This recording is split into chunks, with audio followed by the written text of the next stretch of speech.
السلام عليكم. وين المقبرة سيدي خديجة؟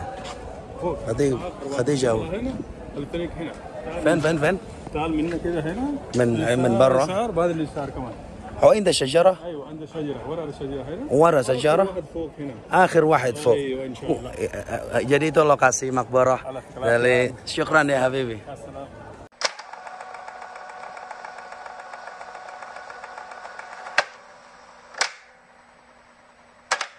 Assalamualaikum warahmatullahi wabarakatuh.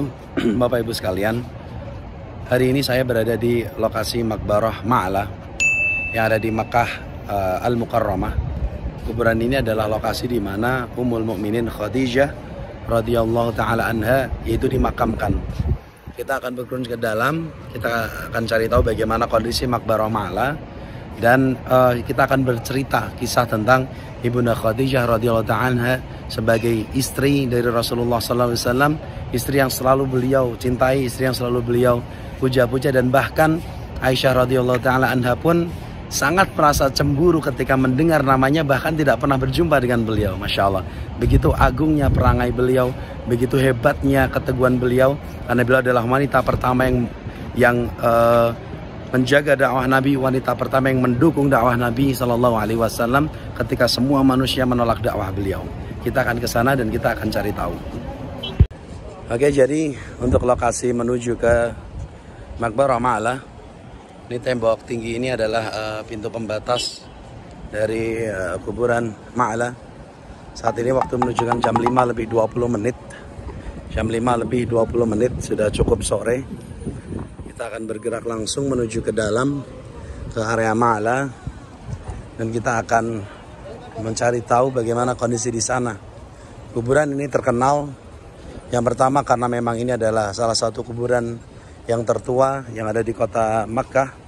Kemudian lebih dari itu, ada sosok istimewa, ada sosok yang luar biasa yang Allah turunkan ke bumi.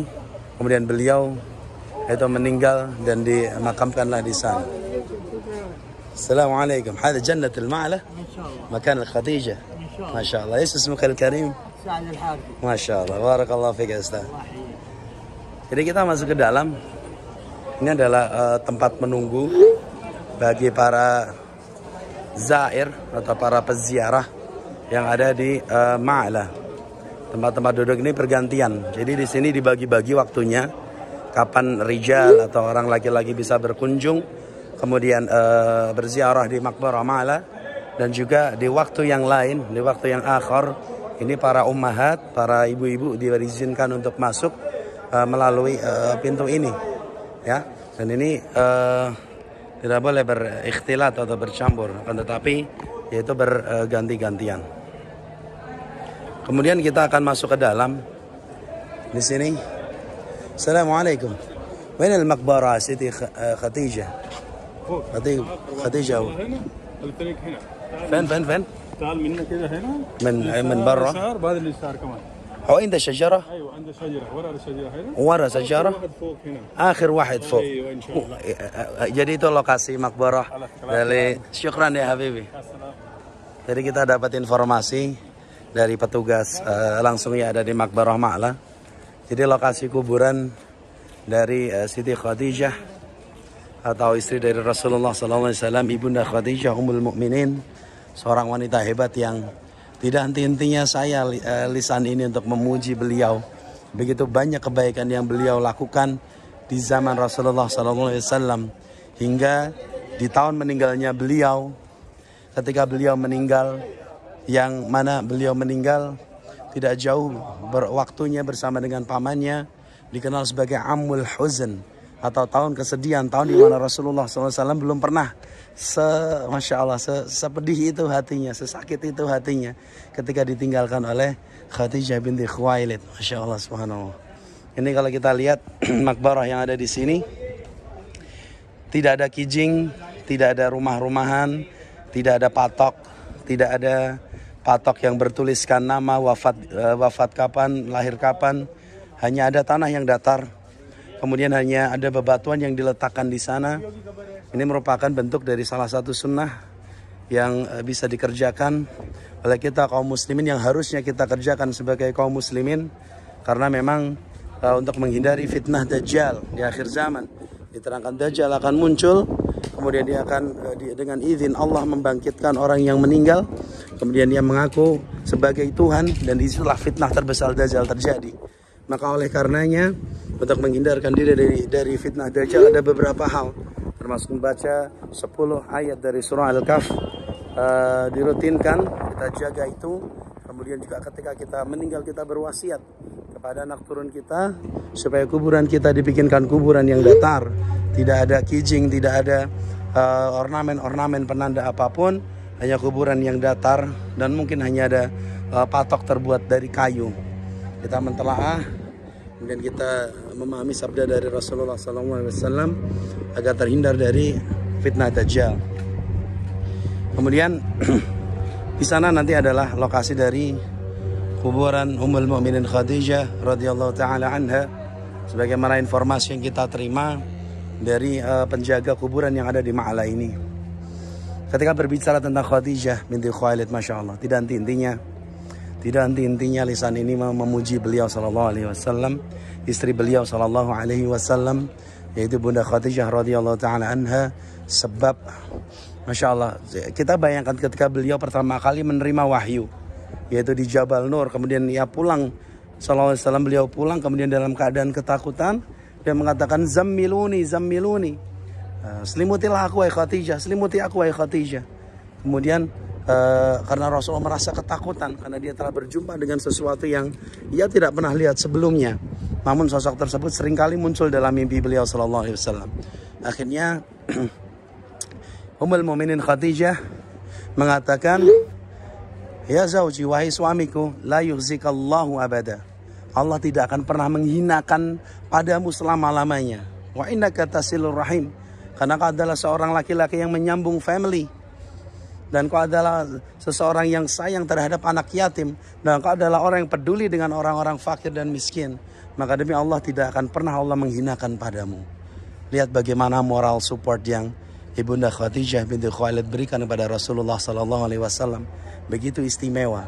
Bahkan beliau adalah orang pertama yang beriman kepada Nabi SAW ketika semuanya belum beriman kepada Nabi. Beliaulah orang yang pertama kali membenarkan wahyu. Mungkin kita bisa berbicara Abu Bakar adalah laki-laki pertama yang membenarkan beliau, atau anak kecil pertama adalah Ali, sesuai dengan klasifikasi siapa yang pertama kali beriman pada Nabi. Tapi ketika kita berbicara siapa yang pertama kali beriman pada Nabi adalah Ibunda Khadijah binti Khuwailid radhiyallahu taala anha.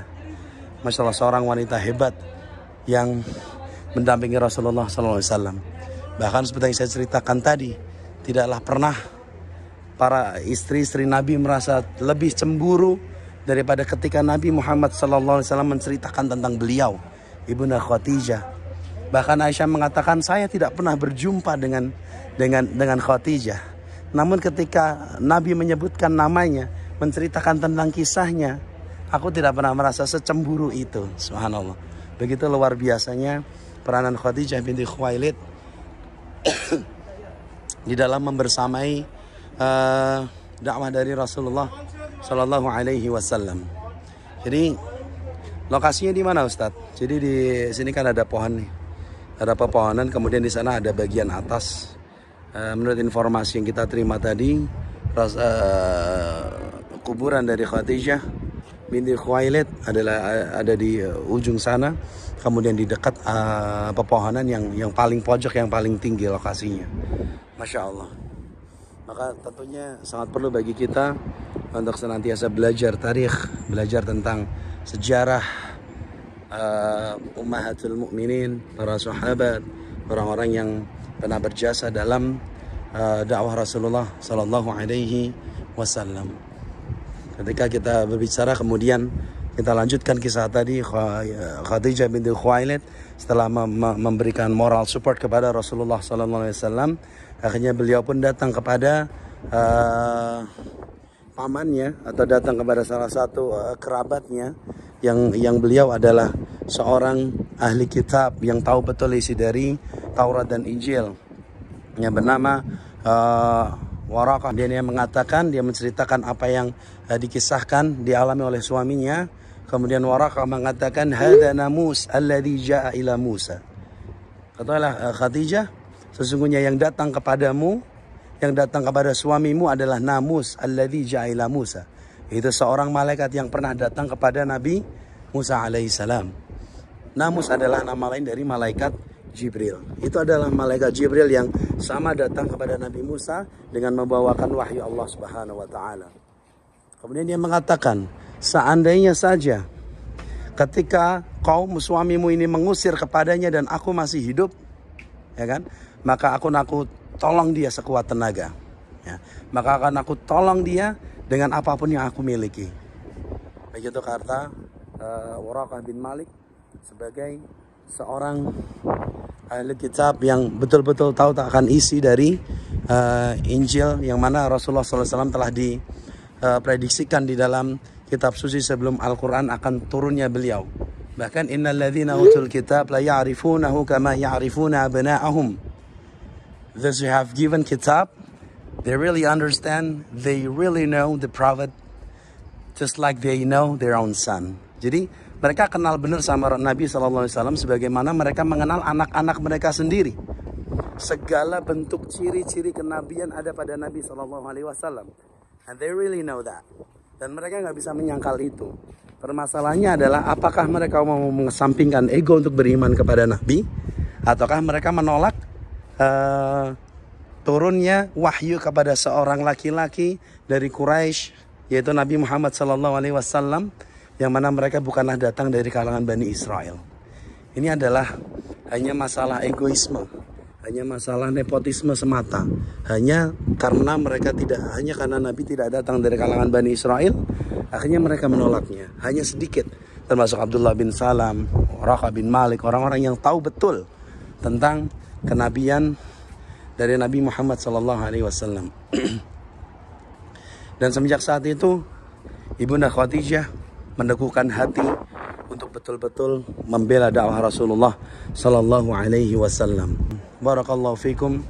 Insyaallah itu kita ucapkan salam. Assalamualaikum ya ahla dar qaumil mu'minin. Wa inna insyaallah bikum lahiqun. Antum salafuna wa nahnu bil athar. Nas'alullah lana wa lakum al-afiyah wal maghfirah. Allahumma ighfir lahum warhamhum wa'afihi wa'fu anhum wa akrim nuzulahum. ووسع مدخالهم واغسلهم بالماء والثلج والبراد ونقيهم من الخطايا كما نقيت الثوب الأبيض من الدنس وعبدلهم دارا خيرا من دارهم وأهلا خيرا من أهلهم وزوجا خيرا من زوجهم وأدخلهم جنة وعذ من عذاب القبر ومن عذاب النار. السلام عليكم ورحمة الله وبركاته.